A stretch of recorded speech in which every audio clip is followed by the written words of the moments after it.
I am recording. Me too. Okay. I'm recording you. I'm recording me. I am trying Record everything. Trying to record me also with effects, so I had to do. They don't call him Fernando CIA Ray for nothing, folks. I'm not that bad. I tell everyone when I'm recording. They can't leave. I never record without consent. Always record with consent. It's very important, people. Very, very important. They sent a reminder to people about that at work recently. It's like, we should know that, guys. Well, you live in a place where you don't need consent to record, right? I'm not sure if California is you mean like a one-party consent type thing? Yeah, which is no consent at all. Yeah, I don't remember if California falls into that. I know New Mexico does because of Better Call Saul, but that's a TV show that was set 20 years in the past. Such a weird thing. Like, how is the phrase one party consent is like makes zero sense. Don't worry about it. God. It's fine. It doesn't matter if you didn't consent to it because the U.S. government did. Yeah. Motherfucker. Insane.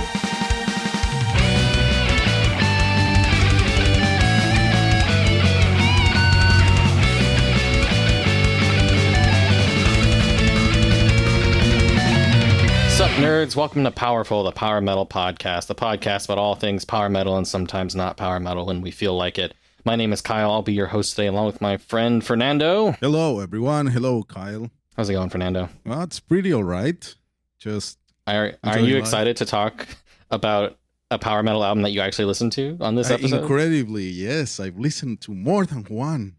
More than one. I can speak We're breaking about power metal. Ground. Well, we're gonna start off this show in our new quick and dirty format by talking about my favorite not quick at all, but maybe dirty band. In that case being Wintersun. Oh boy. Wintersun is back with a new crowdfunding, or a pre-order as they call it, for the Time package, as the biggest meme in the entire metal fucking world. Time 2 is apparently actually going to come out this year in August. It's insane. This is a monumental occasion, as Time 1 took like 8 years to come out and then was only half the album. And now here we are, another 12 years later. I'm kind of shocked that this is coming out before the Winds of Winter, but you know what? At least one of them is. Those winter things, I guess they take a while. They really do take a while. This is pretty insane. We talked a couple times with some people that are like, yeah, I remember when Time 1 was coming out and I decided to start playing guitar. Now I have 5 albums out and Time 2 is still not out, but it's finally happening. It's like when Duke Nukem Forever came out. Remember that? Exactly. Yes. The conflicting thing for me on all this is like, for all the memes aside, as much as I love to be entertained by Yari's nonsense, I do generally like Wintersun music quite a bit. I think a lot of people do. That's definitely. So it's like, just if we could just skip the bullshit, that would be great. It'd be great. It would be so great. And like Time 2 in particular has a couple songs that have been played live for years, like Way of the Fire and Storm, and they sound like good songs. And I'm so excited to hear a not iPhone quality version of these songs. Yeah, but I think it's like that is the problem, right? Like, this is taking forever just because Jari wants this to sound the best possible thing ever. Like, I'm gonna build a studio from the ground up, and it's a semi-studio. It's just the worst approach ever. And I'm the one that's as a musician who makes music with no budget. I am recording these podcasts with untold amounts of money in gear, completely overproduced. And I still think this is a stupid. Seriously. Like, I love mixing my own stuff. I like learning the thing. I like putting money into gear that is only marginally better than what I had before. But come on, there's a limit. I released albums. It's and you love to fiddle with stuff. Forever. I change my microphone setup every time we do this show.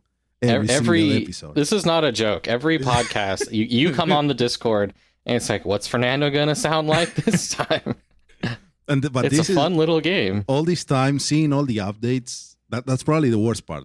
Like, It's not just that people forget, and then maybe this is a surprise the day that Time 2 comes out. Is that Jari kept updating everyone every now and then on the state of his stuff, and it's like the range. Like, oh, I bought a MacBook Pro and it's not enough.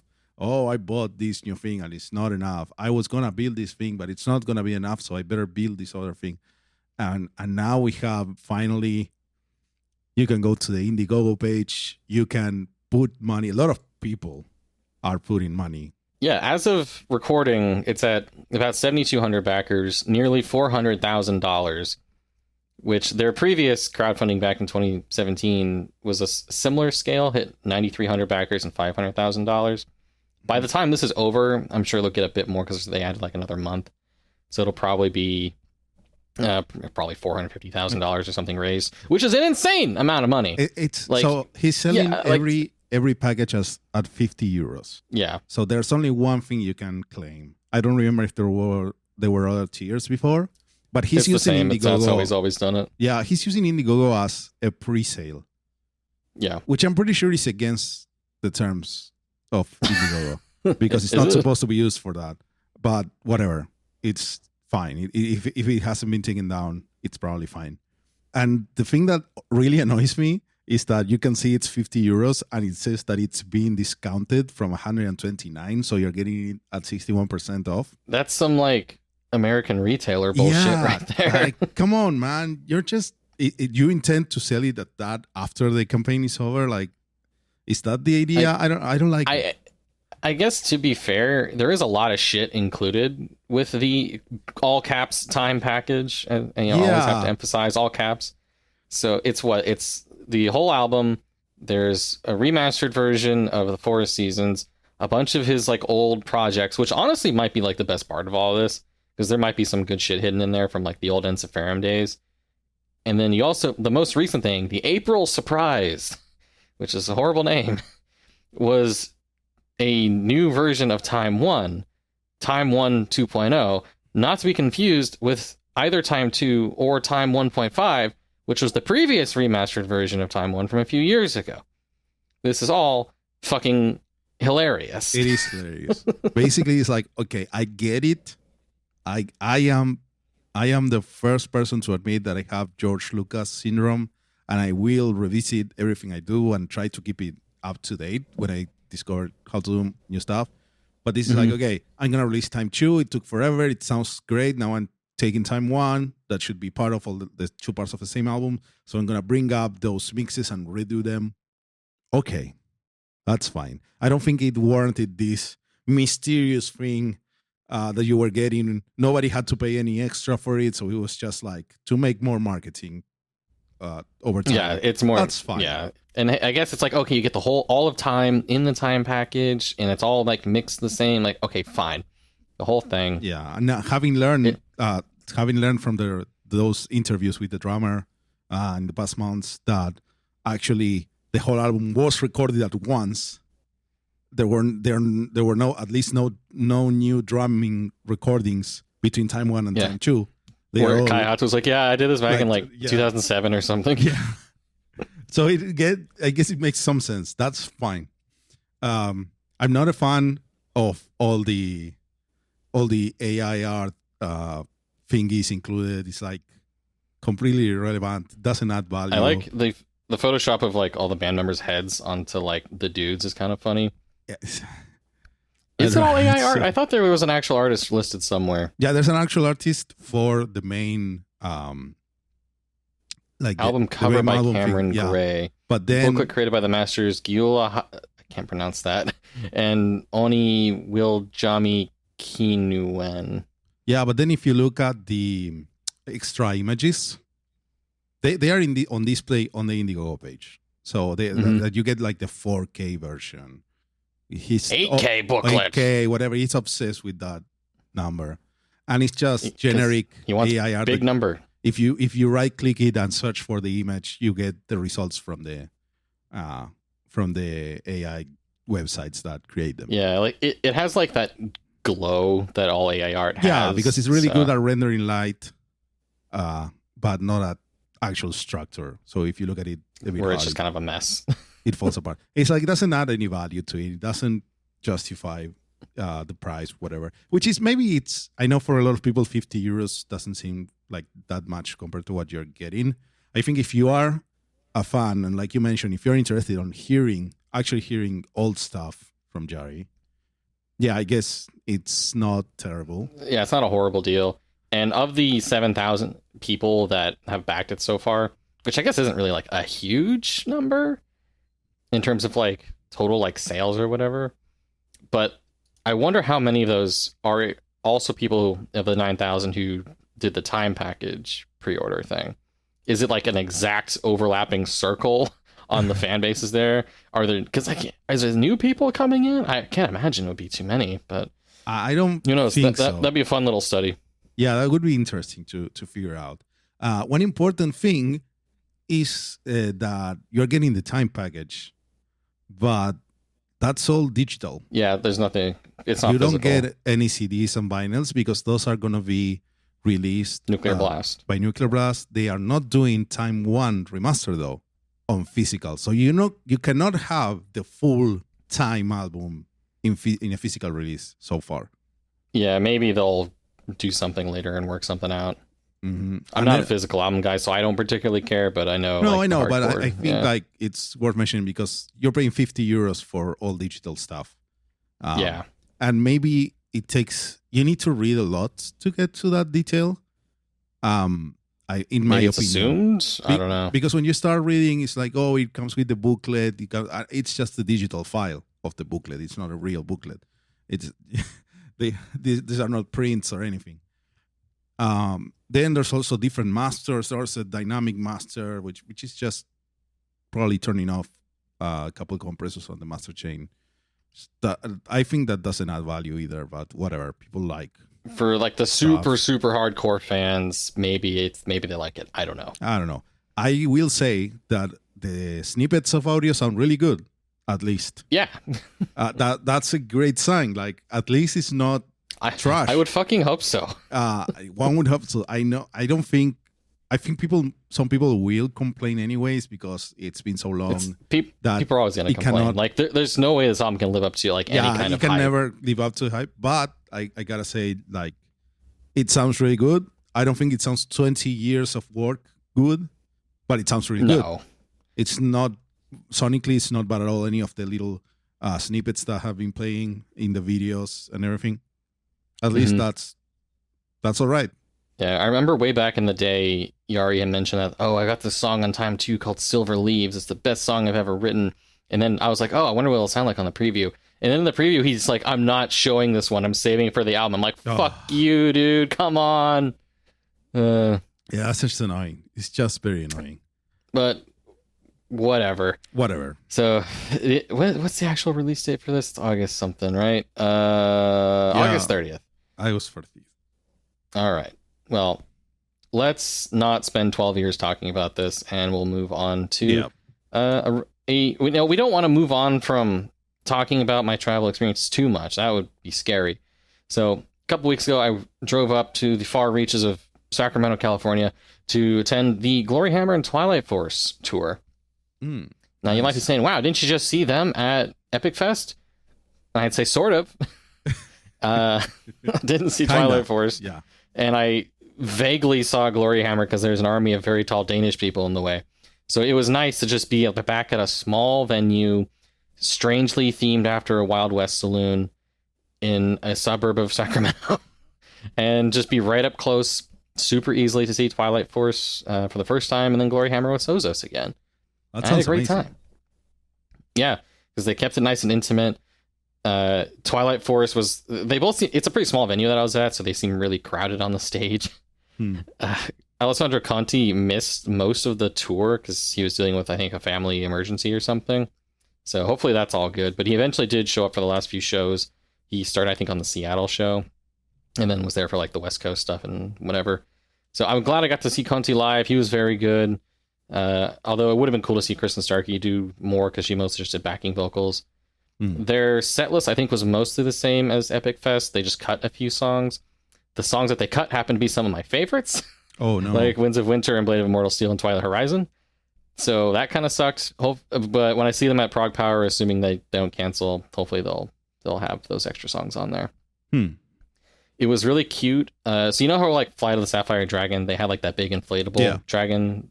So they didn't have room for a big inflatable dragon. So they had like a little baby inflatable dragon. And it was very adorable. Nice. To knock that around.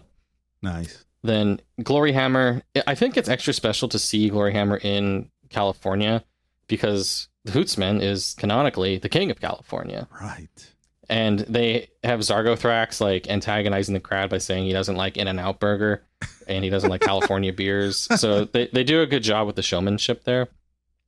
A fun bit that I really enjoyed. So you know how they always have like the 2001 Space Odyssey like intro for the Hootsman? Yeah. So during that bit, he's like, who wants to hear a song about how I became the king of California? And everyone's like, yeah. And he's like, too bad we don't play that song anymore. I'm like, yeah. So anyway, here's a newer song about me. So then they do Wasteland Warrior Hoots Patrol. Right. When that song's over, he's like, remember 5 minutes ago when I said we don't play that song anymore? I lied. Oh! And then they go and actually do play Hollywood Hootsman. Oh, that's and good. so That's a great move. That's great showmanship. So I looked it up on Setlist. They hadn't been playing Hollywood Hootsman until the California shows. They replaced Quest Lords of Inverness with that one. So they actually did personalize it for California, which I thought was really California is very special, clearly. Yes. So I'm glad I got to see like the extra special version there. Nice. You guys are so fortunate. Mm-hmm. Although I think they also play them in like Phoenix and Texas too, but fuck them. I guess they just didn't want to switch back to the original set list or something. But whatever. That's so cool. So cool. I didn't go to any live shows recently. I have some lined up, but none of them are power metal.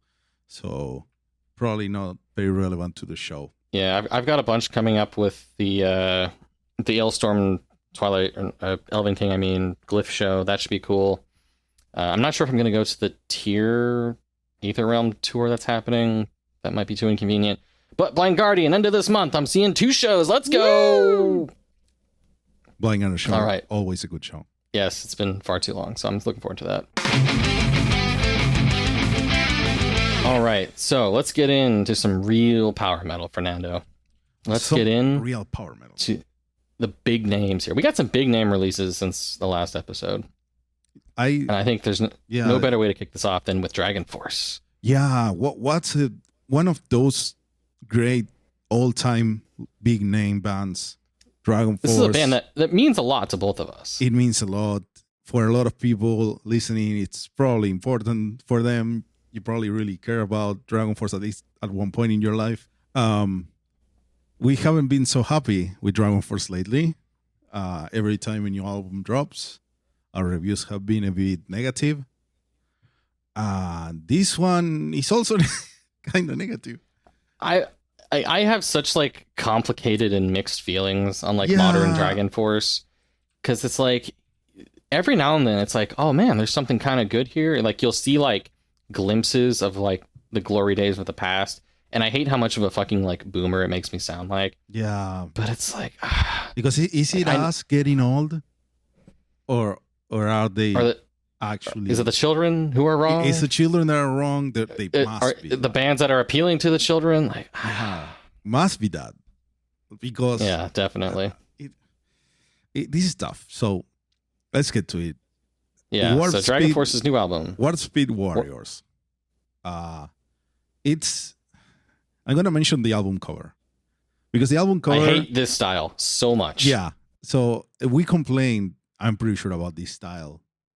Like some time ago, when the same is it the same artist that did the previous album and that did the Victorious album? It's that probably style.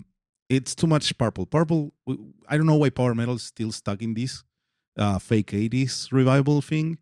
The rest of the world moved on already some years ago. But it's like, okay, this is clearly appealing to us technically, because they are just posing as different characters from fighting games from the 80s and 90s. Yeah, it's like, hey, you kids like video games. We're the video game power metal band. Yeah, and everyone were calling them the video game band. That's fine because they had that influence. That's fine. But I don't know.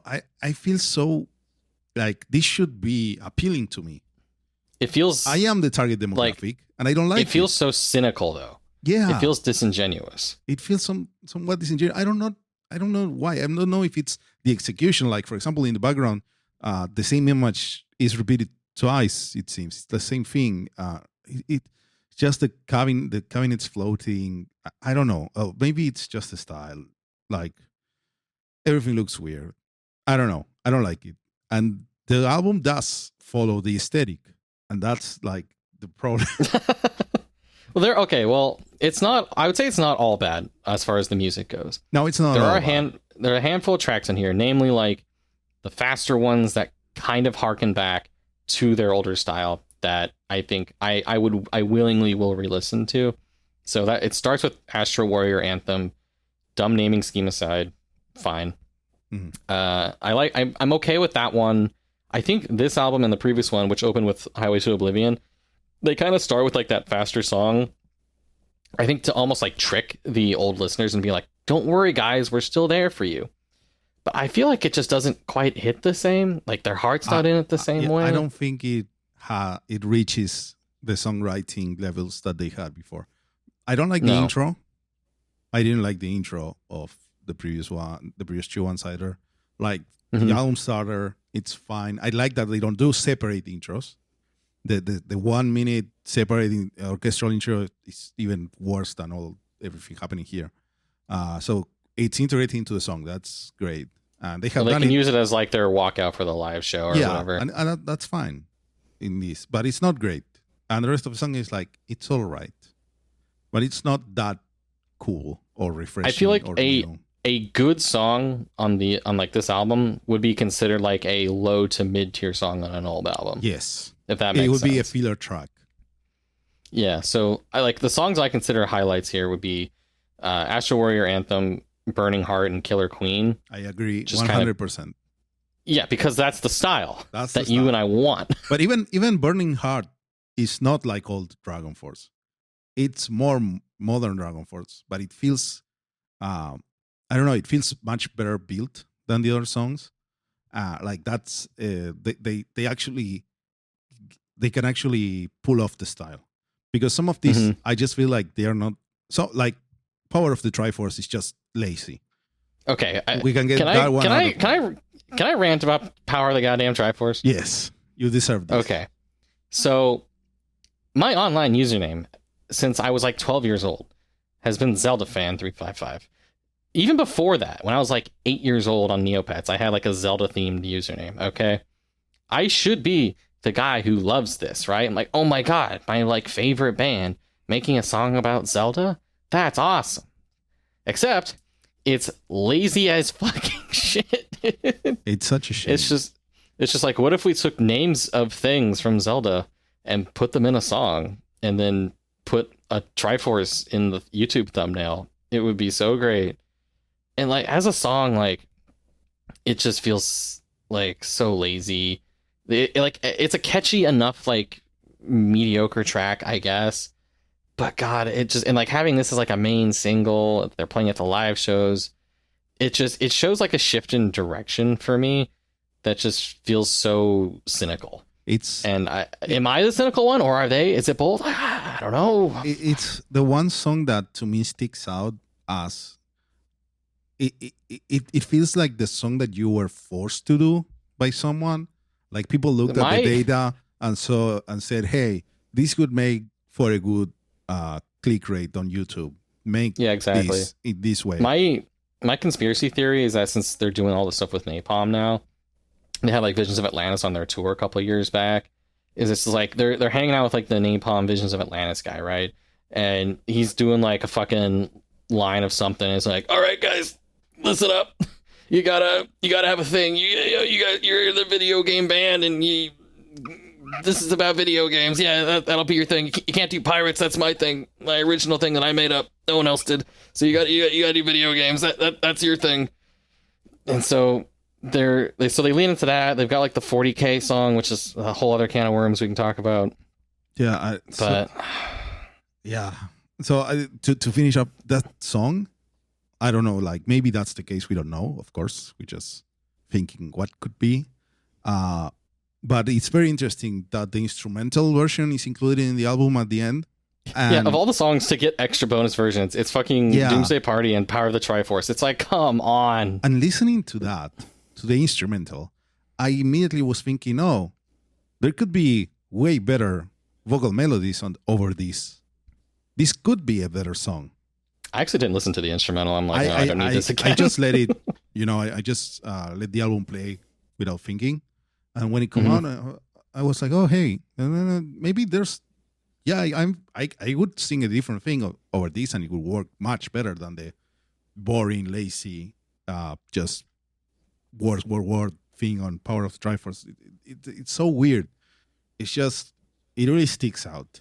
And it would be, it sticks out, but not as much as fucking Space Marine Corps, which like Space Marine Corps starts as like a whatever track.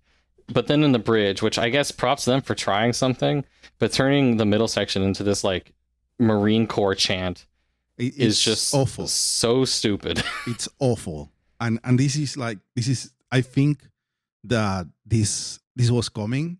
Like, you can see the path. So there's for our listeners, there's a little thing that I have. I actually listen to a lot of Dragonforce. Dragonforce is one of the bands that I know a lot about.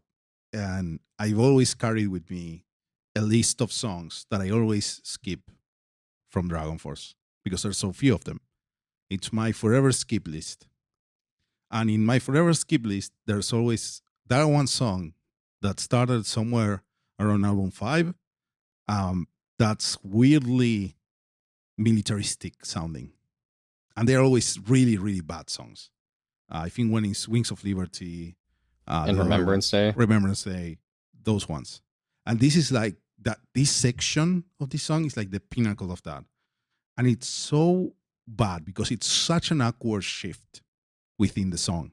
It's not just that I don't like the style; it's just bad. It doesn't work.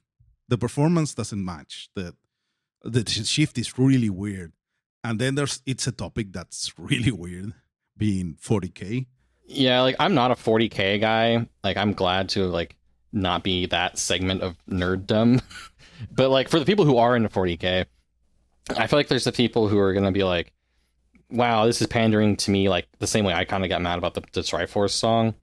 And then there are gonna be like, so maybe like the more like surface level people, maybe the people who don't even realize that 40K is satire and be like, wow, this is so cool. Yeah. Like I posted a video or a picture from their social media where they're like out in front of a Warhammer store and being like, wow, dude, it's the fucking Warhammer. It's like the Space Marines. Oh my God. So I don't know why this has become my impression of corporate Dragonforce, but there you go. And like to compare like doing different things musically in the middle of a song, we'll take Burning Heart, for example, again. They've got this like bass solo type thing in the middle. I'm like, okay, cool. That it kind of works for them. It lets Alicia do something that beyond just being in the YouTube thumbnails. So, like, okay, and I think that works better as far as just like a musical mix up in a song that's not a weird militaristic chant. So, I don't know. Yeah, and that's not new for Dragonforce either. They had little bass solo beats in all the albums. I think even in album 1, I'm not sure, right? In album 2, it doesn't happen a ton. It always happens at least one time per album. Because it's just good songwriting.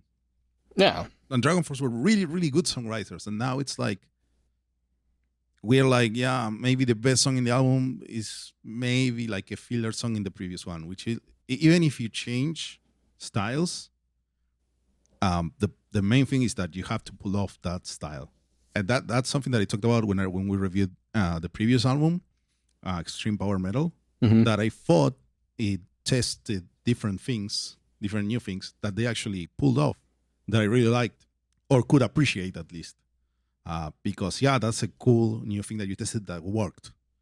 Like, not compared to Reaching into Infinity, where they didn't test new stuff that much and still did very bland Maybe I need to songs. revisit Reaching into Infinity, because I remember really not liking it when it came out, but seeing how things have gone, maybe it would be better now. I only kept one song from Reaching into Infinity, which I think it's a good Dragonforce track, which was, what's the name of it? I'm bad with names, but I remember. Judgment Day, Ashes of the Dawn. Ashes of the Dawn. Ashes of the Dawn. Yeah. The time has come for me. Na, na, na, na, na, na, na. That's good. That's a good song. I don't think any of these, maybe the Clear Queen, but I don't remember the hook of it. That's the thing. These don't have that much staying power. Even the cover of Wildest Dreams, which is a very Dragonforce sounding song, it's not that cool, and I'm not sure why. I feel like they could have done more with that. They could have done more, like the song is like perfect for making it a Dragonforce song. I feel like I liked it live better than the studio version. Oh, that's cool. That's fine. I accept that as being good. It's fine if the cover is in the album, but if they do it live and live works better, that's good. Then that's great. But in the album, I don't know. It's like you didn't go full Dragonforce, which is weird to think about. And then the other songs are like, yeah, Yeah, and I don't want like a new release from what's historically one of my favorite bands to just be yeah. Like it is. I can't say I was expecting much, and so it's like I can't say I'm strictly disappointed, but because like we kind of built up to this. The funny thing is, I feel like that Beat Saber song they made might have been like the best song on this album. Yeah, if they had actually put it on the album. The Beat Saber song that explicitly takes what was back in the day, the insult, the annoying thing, the gimmick. Dragonforce is fast. You put in Guitar Hero 3, it's the hardest song to play, blah, blah, blah. And then you go, yes, let's do a song that is written specifically to be the hardest song on a rhythm game and go full Dragonforce. And it works much better than most of this album. Much better. How delightfully fitting, I suppose. Yeah. Or tragically, depending on your perspective. Yeah, it's not included in the album, which is fine. I'm fine with bands doing singles. That's great. But it's worth mentioning that's a really cool track. These ones, not so cool. Especially Doomsday Party. We didn't need two versions of Doomsday Party. I don't know if it was... You don't need a version where that's featuring Elise Reed that you can barely hear her on? I don't think that's the problem. The problem is that the two are in the album. I don't know if it was a scheduling problem where they needed to release the single and she wasn't available to recording time, and then they did later. But even if you have that, why put the two versions of the same song when they are not different? Like I remember when you could just made the Elise Reed version the regular one. Yeah, that's what I would do, and I wouldn't put it in the album. Maybe just leave it on YouTube or something else like a bonus track. I remember when The Power Within came out originally, there was a song that had two versions. They had different... Heart of the Storm had alternate chorus, I think. Yeah, they had different chorus versions. And if you bought the vinyl with the super extra, whatever, you got both versions. But in the normal album, the normal CD, you only had the main one that they chose. And then there was an acoustic version of another song, blah, blah, blah. I think that the alternate chorus version was like, I never remember which one is which. And I forget which one's which too. Listen, and it's like, oh, that's cool. Because they are both good choruses. And then the one that has the acoustic version, well, it's a completely different version. Like the acoustic version of Seasons. It's a completely different track. Power Within is an interesting album because like that's where they really made like a conscious shift away from like the super long guitar winkery stuff, like in conjunction with having Mark as the new vocalist. But that's not true because most of the songs there have super long solos and it's not like they're not like 8 minutes long though. They're definitely shorter. Most Dragonforce songs were always like 5 minutes or under, except for the longest song ever. But even then, you've got like what Cry Thunder and Seasons, which I think feel like a shift in songwriting style. Cry Thunder and Seasons were a songwriting shift, and they work really well. I remember that at the time they were like I was okay the with best those songs because they were restraining speed, but they were still high pumping. Like and very well written. That's the main thing. They were very well written, great melodies, great song structure, very interesting. And these ones are not that interesting. You actually get bored, or when the time gets to the song where it changes to Worst, which is Space Marine Corps. It's like, I remember we had a so in the Power Metal Discord, every time someone was listening to the album, they would make the same comment when they got to that song. It's like, oh, this song is weird, and then they get to that part, and it's like, what just happened? That was awful. And we had like someone made a collection of all the reactions, which is very like everyone had the same reaction without really talking to each other at different times, different moments, listening to their album of their own. They just came up to say, hey, what the fuck happened? What did Dragonforce do here? What? The vocals are so weird in that song, which was my complaint with War before, which like a weird vocal style that they can't pull off. It doesn't sound good. And okay, it's cool to try, but someone has to tell you, you should not keep doing this. Go for the thing that actually works for you. But doing militaristic stuff works for Sabaton, and Sabaton makes a lot of money. So have you ever considered that, Fernando? You fucking I don't hack fraud. But they don't do. If you listen to Sabaton, they talk about military stuff. But the music, very few songs are actually like military marches. They just do the pop dance thing. It's not the same. This is not that song doesn't sound like Sabaton at all. No, it's the wrong take, the wrong thing just to like, take from what makes Sabaton be. It's I don't know. It's and like really weird. and I know they're aware of it because at one of the shows I went to for Dragonforce, when they introed the Remembrance Day song, it was with like, oh, Sabaton can make a whole career out of military stuff, so we can have one song. It's like, okay, sure, whatever. Except only the song was good. They're missing that part. Yeah. And it sucks to be like this. I don't know. I always have hope for each new Dragonforce album. Exactly. I'm gonna be a hurt, abused person here and just be like, maybe the next time will be better. You know, I want to hold out that hope. So, yeah, you know, because Fernando, there is always hope for a band to shift back into a style that you actually kind of like after many years of not doing that. There is. So why don't we talk about Sonata Arctica? Sonata and their new album, Arctica. Clear Cold Beyond. The new album that everyone was expecting since the last one, Talvillo. When Talvillo came out, it was pretty much this kind of thing that we talked about with Dragonforce. People were like, what is going on? This is bad. I don't like it. Why aren't they playing power metal? At the time, I think anyone that put some effort into Googling could find a ton of interviews of Tony Kako being like, I never really wanted to do power metal. We just accidentally fell in there. His heart was somewhere. Yeah, we all talk about old man Tony. He can't handle the speed. It's fine. I think that's perfectly fine and valid. But we also could tell that Talvillo wasn't really good even at what he was trying to do. It wasn't pulling it off. And now, after, I don't know how it was in real life, but just based on the few people that we talked to, going to see Sonata Arctica live wasn't great because of that. People were expecting the old classics. They were playing the new songs. They didn't like them. People were leaving. I saw them open for Camelot in 2019, so not too long before COVID. And I'll never forget, as I was leaving the venue after the show, I heard just some random guy being like, what the fuck was that Sonata Arctica set? I'm like, oh, buddy.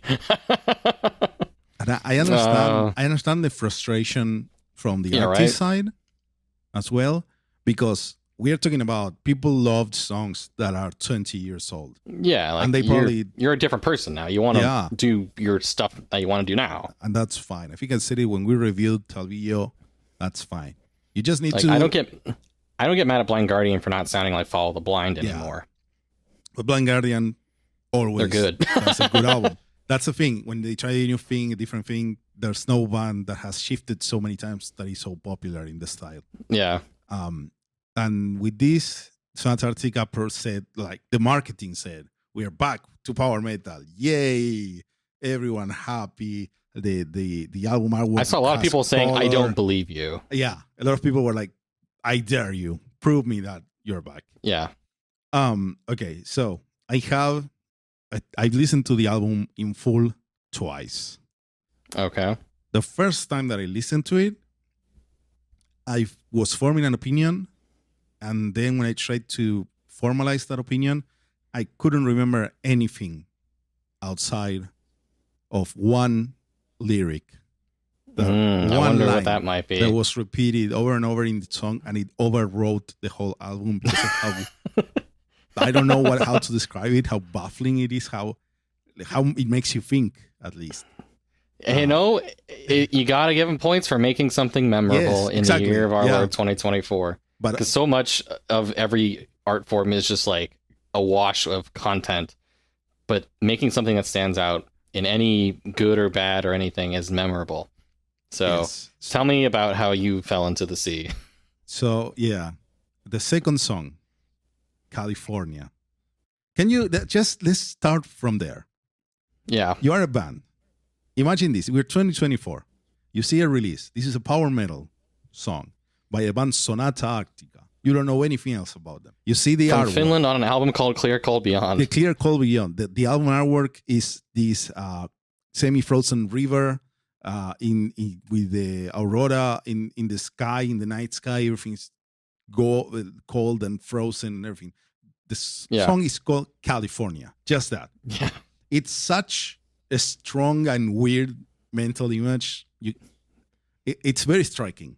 Very even striking. just contrast it with like the other like poetic song titles. Yeah, like and then half the song I think is going, California falls into the sea. They repeat it a lot in like the bridge of the song. I don't like. It's not a joke. I am a person that historically does not pay attention to lyrics unless I'm reading them. Right. But you cannot avoid this. You can't. It drills it into your head. And then after the whole album was over, all I could think of was like, man, imagine California it pops into my head. Falling into the sea. Yeah, you're just doing whatever. Okay. And then you're picturing this great mass of land just sliding off the continental plate into the water. Let me tell you, as somebody who lives in California, very close to the sea, I kind of take offense at this. Okay.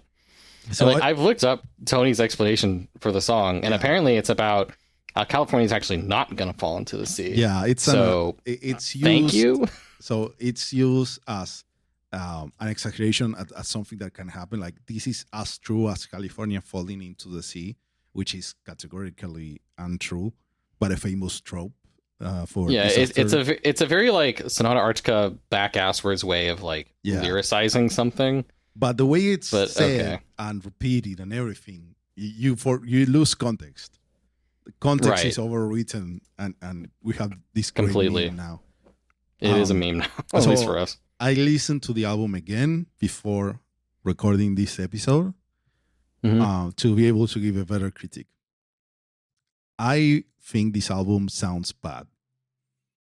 Sounds bad in two ways, like a production side or songwriting side. Production side. Mm. It's just I don't think a band of the name recognition that Sonata Arctica has should not be able to release this kind of sounding album.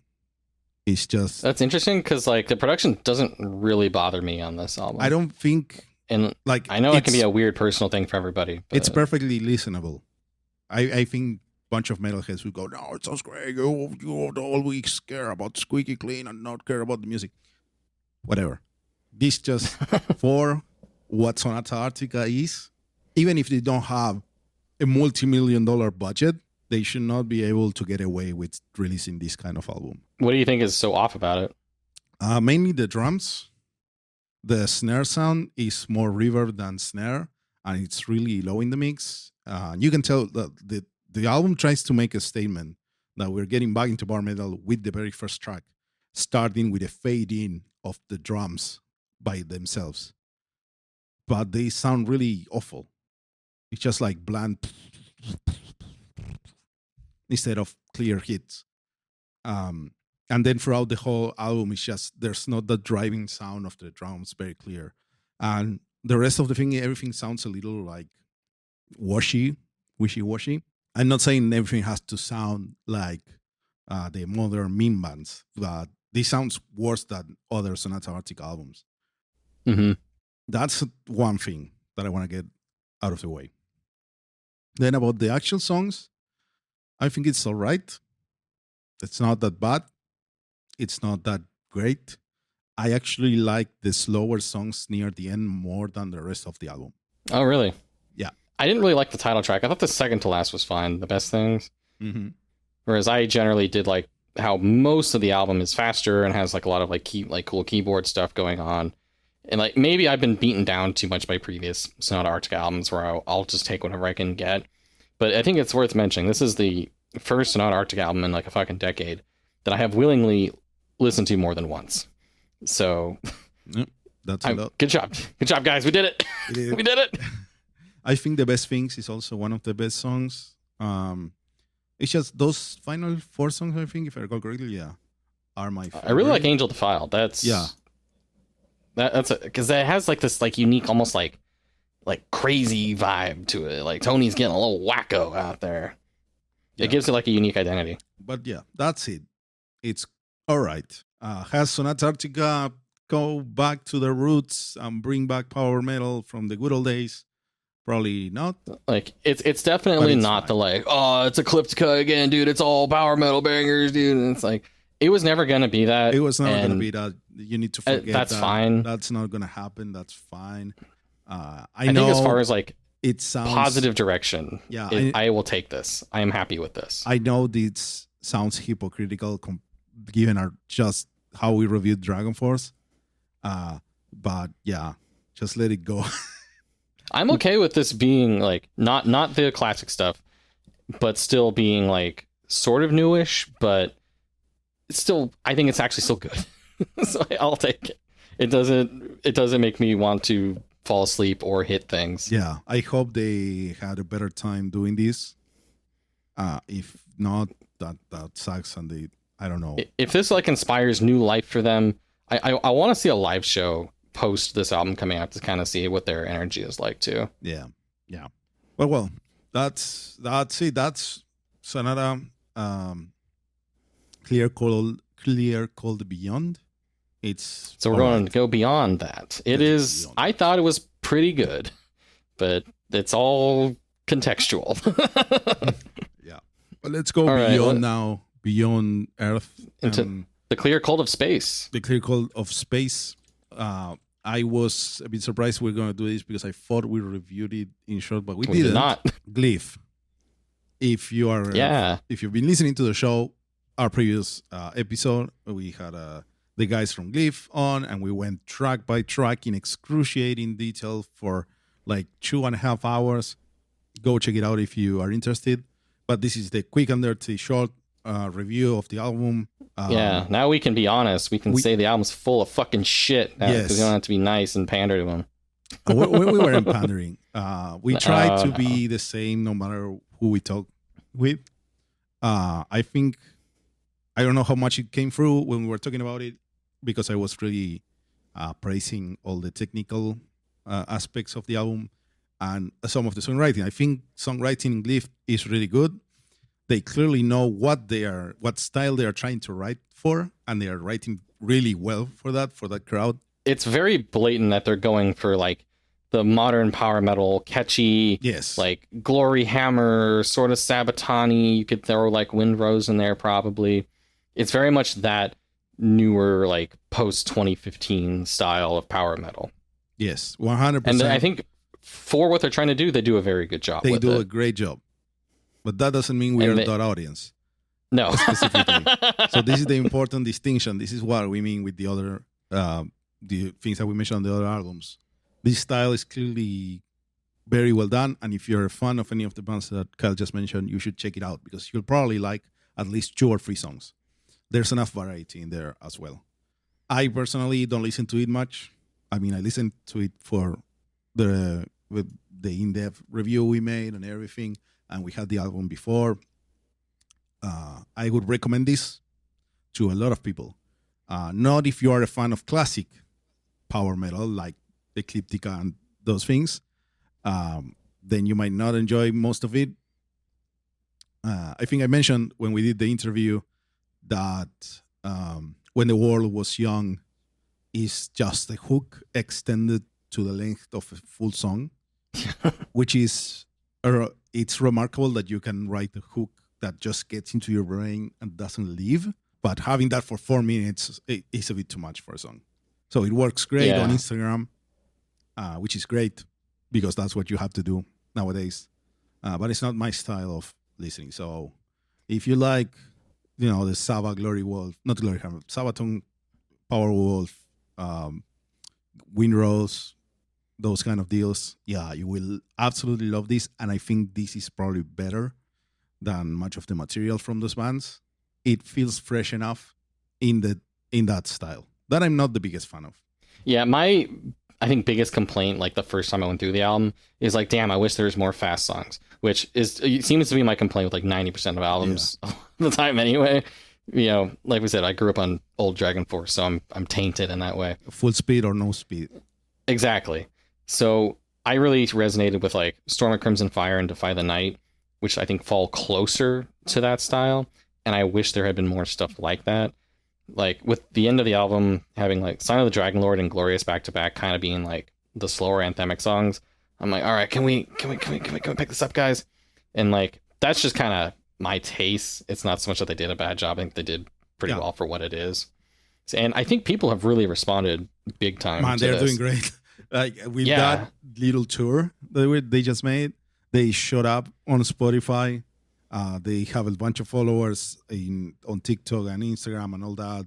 People are buying merch. Crimson Fire's got 100,000 plays on Spotify. It's like shit. Yeah, they are ranking. Like this is great. I think this is a clear example of a band that knows what they're doing and does it well. Exactly, which is nice to see from guys that we like. Yeah, and it makes sense because it's a super group made of people that have experience in other bands in the styles that are surrounding this. So they are. I feel like I've seen so many comments on Reddit the last month of people being like, "Yeah, I saw the show with Glyph and they were awesome." Yeah, just like so many people catching them at the show. Yeah, having like a song or two's worth of who the fuck are these guys, and then being like, "Oh wow, this is actually good. I'm gonna go buy a shirt." A lot of people reacting like this from a live show. That like they were realistically going to see Ailstorm. Right. Some might have been going to see Elven King, and maybe 2 people knew what Glyph was for each show. And the then, like 2,000 people at each show. Yeah, and then they come out and they go on the internet to say, "Hey, this band Glyph that opened for this was great," and that's awesome. It's working. Yeah, and they got announced for Epic Fest, so they're already getting brought over to Europe. Like that's awesome. Yeah, this is like a speed run of the modern power metal pipeline. Yeah. Some bands take like 10 years to get to this exact moment. Yeah. And you can tell. And like they've put in that work just elsewhere, I guess. Exactly. They put the work before.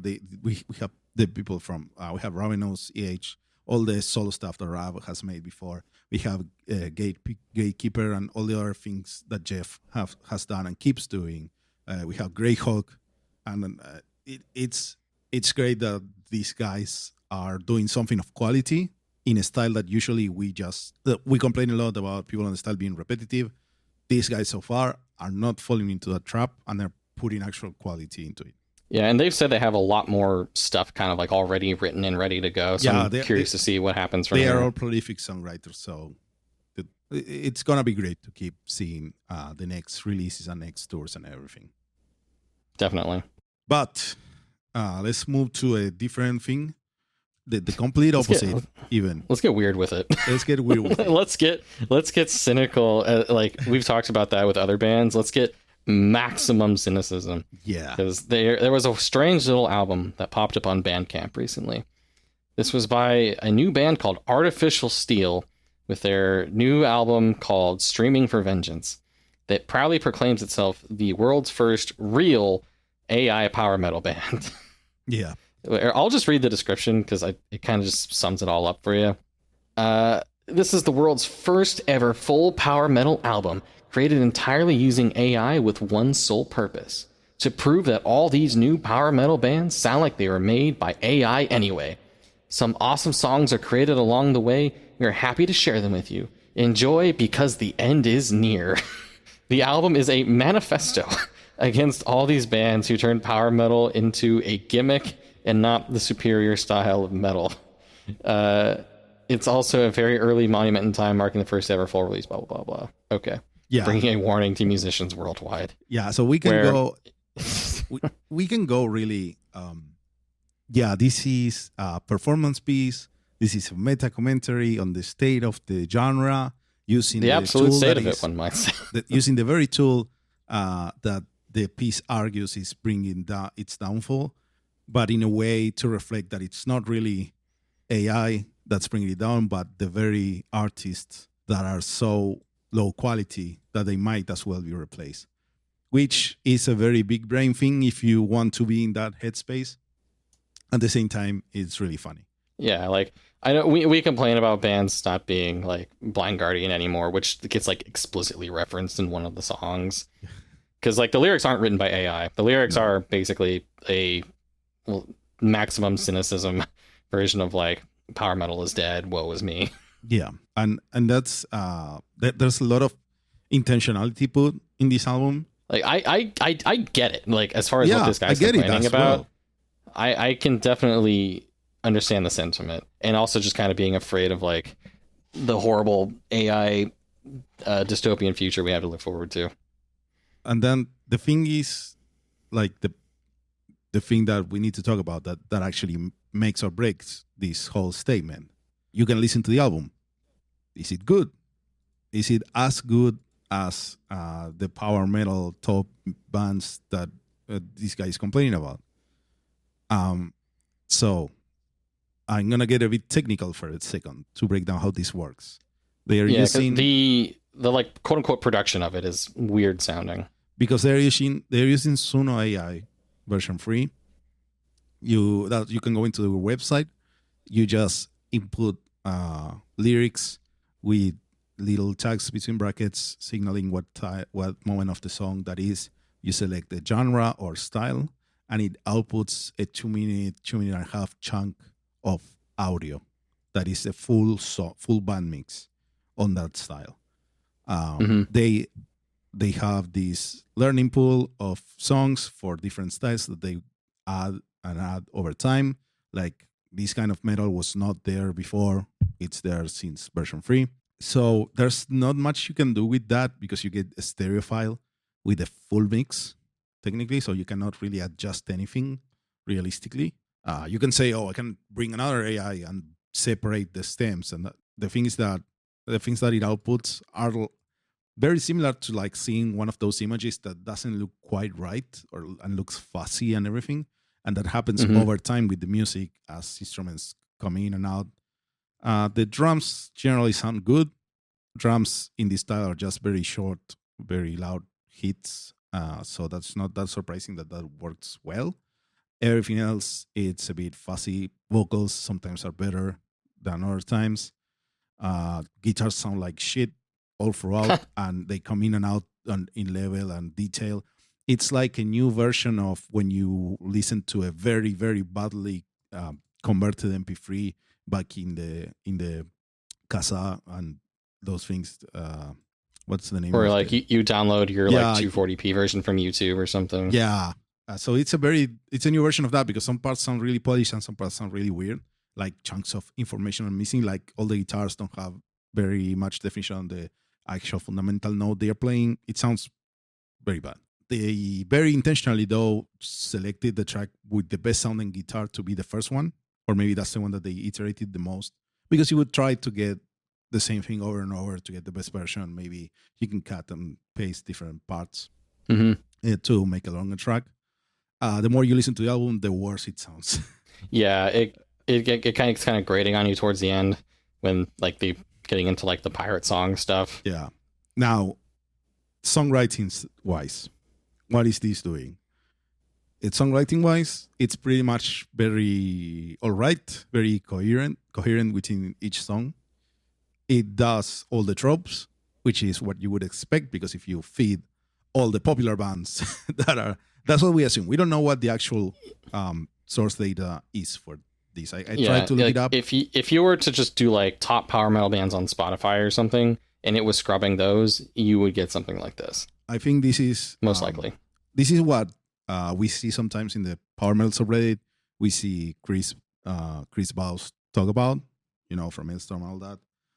That there's a power metal formula that was perfected like in 2015, and you can just use the cheat codes, as he calls them, to make any popular song.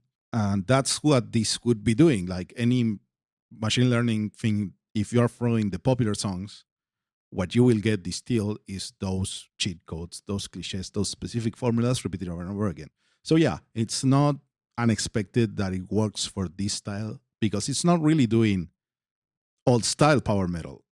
It's doing the current stuff. Right. That it's this is the 4-chord loop that we're using. There's like 4 of them that most bands use all the time. These are the most popular rhythms. There's like, again, 3 or 4 of them. And then your vocal melodies are always starting or sitting on the tonic or on the third and just going around it. It's really doing all the formulaic stuff. I don't think anyone would prefer to listen to this than to listen to any other band. Maybe just for the I think generally speaking, you'd rather for regular listening just do what the AI sourced from, which is how pretty much everything AI goes these days. And now you can say that as a performance piece, I find it interesting. Oh yeah, I do too. That's why we're talking about it for so long. Right. The main thing from this, the author doesn't mention it explicitly, but I think he has this in mind as well. The actual ultimate, because like I remember, even I had an exchange with Chris on the subreddit on, hey, how was this made? I want to toy with this to make the most awful power metal. He wants to destroy music even faster. Always, right? That's his calling in life. But his mission statement. This person wrote the lyrics. You need to feed lyrics to the thing, and these lyrics are very intentionally written. He hasn't mentioned that they were also created by AI. It actually says that the lyrics are by artificial steel, so that tells me it's by the person behind everything, that they wrote very intentionally all the lyrics. Yeah, I feel like it'd be a lot harder to say, hey, tell an AI, make a power metal song about how power metal is dead. Yeah. It feels too specific. No, you should get a different lyrics writing model to write you the lyrics, and then you feed them to the other one. But that's what, when I told Chris that, he was like, okay, I can just create a bunch of songs from this thing and then polish the little things that are off and then record them properly. So that means you're not really using the audio generation stuff. You're using just feed me the cliches faster than I could think of them, which for him is probably not something that he needs, because he's already a meme writing machine. A lot of songwriters will listen to a lot of songs and will read. If you study this shit, you'll realize very quickly what are the cheat codes. You just need to practice on how to execute them properly. Now, the actual end game of this is not having bands at all, but not because you can release albums with the AI. It's more the day when you can just generate in real time the vibe and style of song that you want to listen to. And it doesn't even need to persist in time. It's just disposable music. You just hit play on your phone or whatever device and you're listening. I want to listen and I want to hear to some high energy, low BPM metal for my lifting. Boom. And it just starts generating the songs one after the other. And then they are lost in the ether. And you don't need pre-recorded music at all. That's the true end game of this, I think. The content slop at the end of this. Yeah. Who cares if there's no artistic intent behind anything anymore? Yeah, exactly. There's like, you just remove the middleman, as they say, but then you have no songs that persist in time at all. There's no point. It's all artificial steel. Yeah. It's interesting. It's not great for people that like writing songs or that like liking artists. But, well, whatever. That's a thing. You can check it out. I would not buy it. It says like 3 people have bought it on Bandcamp, so it's covered its production costs. Probably, yeah. And that's the thing. That's our doomer moment. Let's make it brighter, or change the the topic. Yeah, let's have let's go back to the good old days. Let's talk about this band whose name I will struggle to pronounce. I believe it's Kiuas. I think how their website says to say it. So this is a band that released a few albums throughout the 2000s. Or pretty banging albums. It's power metal with but it's like infused with like prog and folk elements to really spice it up. Our buddy Jake from Ravenous is a big fan of theirs, and I think that kind of comes out in his own music when you look at their style versus the stuff that he does in his bands. So these guys, after releasing a few albums, they basically disappeared for like a decade before popping back up post-COVID with their original lineup, doing some live shows, and they just released a new EP with a couple of songs on it. The title is in Finnish, so I'm going to butcher this. We looked at the pronunciation beforehand, but I don't care. I believe it's Samooja Pyhiinvaellus. Let me check that. Yeah, that sounds correct. Vaellus, that was close. Which Google says translates to Samoa Pilgrimage. But I'm just happy to have Kiuas back. I don't think this new album goes quite as hard into like some of the weird shit that their previous albums do, but it is a very solid power metal comeback. The big banger track on here, I would say, is From the Anchorage. I believe that was the single that they put out. Highly recommend that one. It's got this great catchy chorus. It's got some great riffs in it. I think it's shocking that this band was back. When I saw like a new song pop up by them, I thought it wasn't real. And it's like, oh shit, no, they actually are back. I didn't expect that. That's a nice surprise. I totally missed it. They had done like some live shows in Europe and whatnot, so I was never expecting new music from them. So hey, I'm hoping they see some success from this and continue working back into their groove.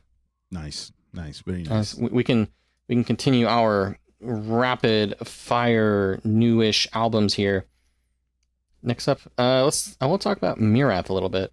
So after seeing Myrath headline in Prog Power last year, I was really excited for their next album, which in this case was Karma, which came out a few weeks ago.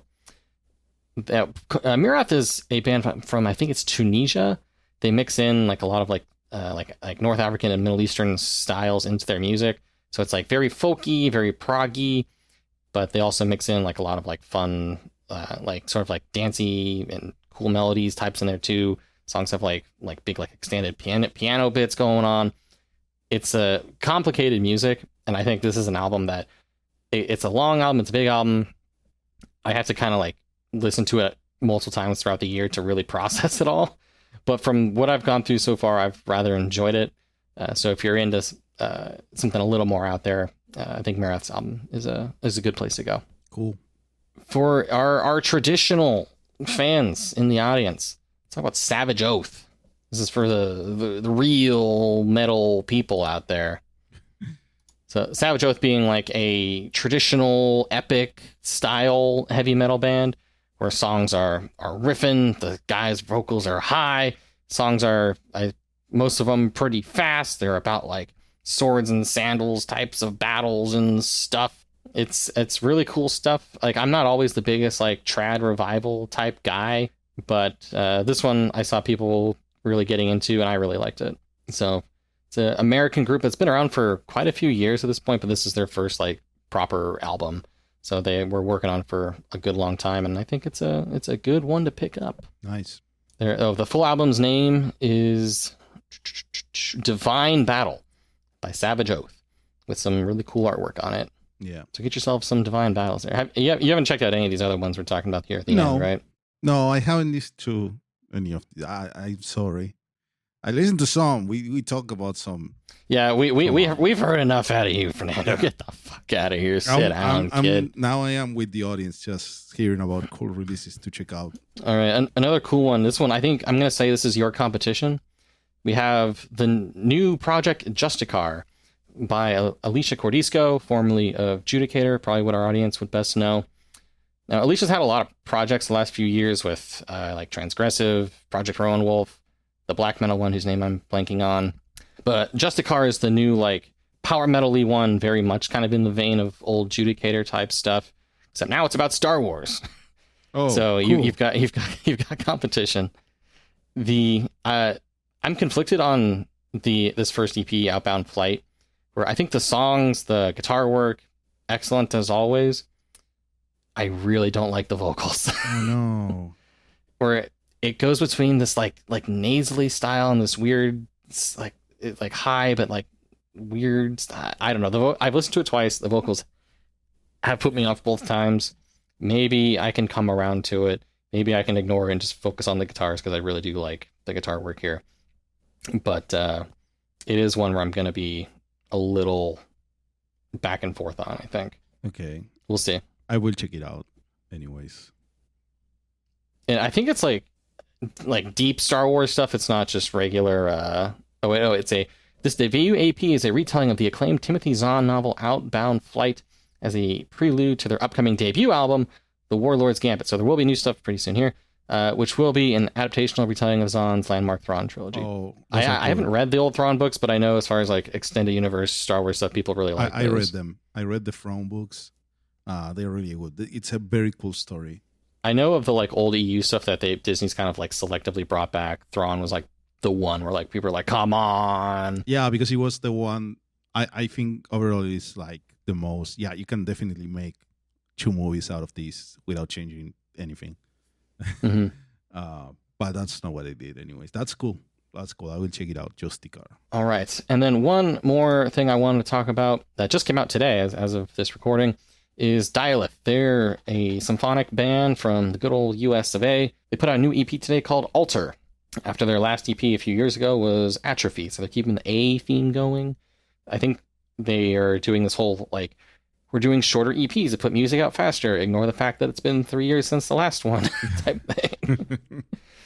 And, like, the album artwork's a different style where it's like, it was winter with this lady and now it's spring with this lady. And I assume they'll keep going with that, but who knows. As for the actual songs, I've really liked pretty much all of it. There's, we'll say, 3.5 songs on it, which I think is basically how the last EP went as well. Mm. And they're all pretty different. You've got like a fun, like folk metal-y-ish inspired one that's pretty catchy. You've got like a saxophone heavy one about Mistborn of all things. So that was pretty rad. And then they have like a more Middle Eastern inspired track. So it's all pretty banging stuff, pretty interesting, not just like your run-of-the-mill, like, oh, we bought a couple of cheap plugins and now we're a symphonic metal band type stuff. So Dialith is I think a pretty underappreciated band. I'm glad to see they're still putting out cool new stuff. And they're going to be at Mad with Power this year finally, so yay. Oh, nice. That's awesome. I like Dialith. I will listen to this after we finish recording. Excellent. I think that's all of the recent releases I wanted to bring up as far as stuff I thought was cool or interesting. That was probably the fastest review section you've ever done. I felt like we went super in depth on, or at least in depth enough on Dragonforce and whatnot. Yeah. We're like, if we're going to keep this, economical. Boom. Yeah, we can say we manage. Yeah, that's fine. It's fine. Good job, team. We are fine. That's a lot of albums for people to check out. If you haven't listened to any of the ones that we talk about, well, now you know if you want to check them or not. I hope. If you hate our opinions, let us know. Drive up the engagement. If you're listening to this on YouTube, you can comment on the YouTube video. If you are listening somewhere else, I'm not sure what to tell you. You can find the YouTube video and comment there. Find maybe our Instagram, maybe our Twitter, which are at Powerful Podcast and at Powerful PM, something like that. The Twitter is Powerful PM. Yeah, powerful.pm. The other one's powerful.podcast. Like us, I will try to post more. It's very hard. I don't know how to use social media, but we try. I swear we are trying. Hey, as long as we put out the episodes, I think people are mostly fine. Yeah, but we need to remind people that we exist. That's the thing. Also, you can go and find in our YouTube channel, there are playlists. If you just want to check out all the guests that we had on the show, you can find them there. There's an interviews playlist and then all the different episodes. Most of our old episodes that are really long are talking about a topic that is timeless. So you can go and check out an older episode if you want, if you're new here. We also have a little Patreon that helps the podcast keep going. It actually costs money to have it show up in different apps. So if you want to support the show that way, that's very welcome. There's no extra stuff in there, at least not now. But, it's just for supporting the... and thank you to the handful of people that are still on the Patreon. Yeah, we're very thankful for all the people that had forgotten to cancel their Patreon with us. It really helps with our monthly costs, which are not huge, but they are there. They do exist. They do exist. We hope that you like the episode. We're gonna release another one at some point. Look forward to it. And I think that's it. Quick and dirty.